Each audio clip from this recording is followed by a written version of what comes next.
13, Daniel's drawn into the world of pornography by the internet pen pal who's probably his closest friend.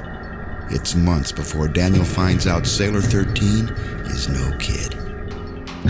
One day, when I was talking to him, he was getting a little pushy, and I was thinking, oh, something's happening.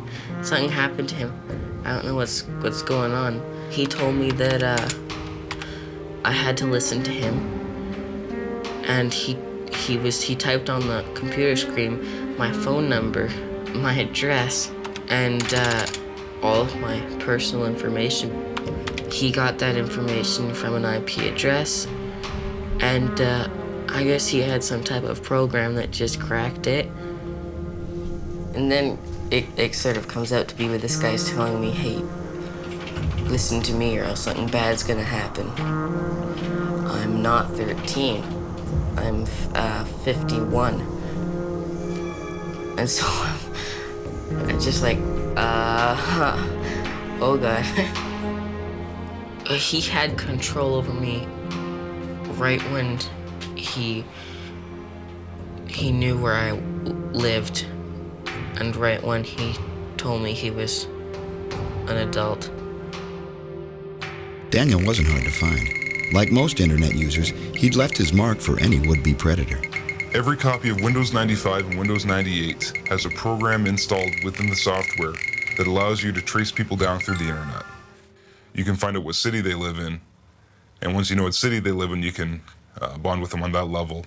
Keith Daniels says it's easy for a predator to locate a child. You can gather a vast amount of information from a young person unwittingly. What kind of sports do you like? What do you play? Where do you play? Oh, that's nice. Where do you live again? And maybe using something like MapQuest, find out where the nearest shopping center is and say, hey, do you know so-and-so shopping center? Kid says, yeah, I live real close to that. Pervert says, thought so, tick. And he continues his desensitization, and he's moving in closer and closer and closer, sufficiently enough to know that the kid wears number 10 on their shirt when they play soccer. And they live close, so the school's not hard to find. What color is your school jersey? Blue and white. And the next thing, the guy's at the schoolyard, and he's actually watching the soccer game. And he's seen number 10. I had sent him a picture of me, and that was of my school when I was going to a private school, and it had a school logo on it, so he knew which school I went to as well. So there was my phone number, and my address, and my school.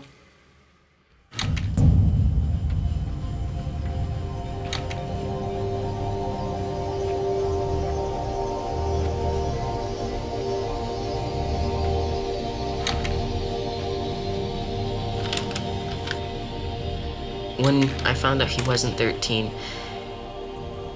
I felt really disgusted when he wanted me to talk about sex. He would ask me to look at pictures that he'd send me and tell him what I saw. They were pornographic pictures of little boys. He told me he was masturbating on that end, and he wanted me to describe in detail what the pictures were.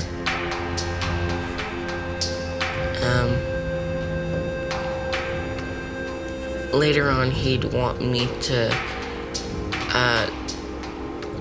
touch myself, and he'd also want me to say what I was gonna do to him if we met, or if I was over there. And he would tell me what he wanted to do to me.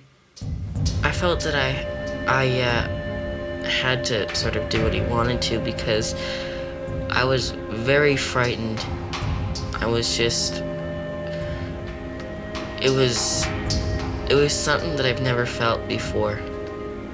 I also didn't want to tell my parents about what was going on, because we were talking about sex, and I hadn't told them really a lot about what I was thinking about other boys.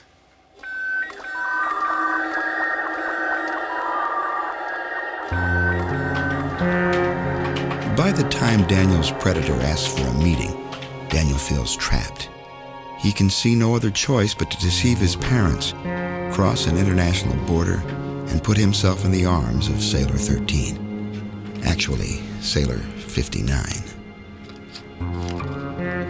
One day he wanted to meet up with me and told me to steal my mom's jewelry and credit cards and some money of theirs and buy a bus ticket, go down to Seattle, and he'd meet me there. And I didn't know if he was some mass murderer or serial killer or anything like that. I didn't know what he was gonna do with me. And I thought that I would just go down there for a little while and come back up to Canada and see my parents again.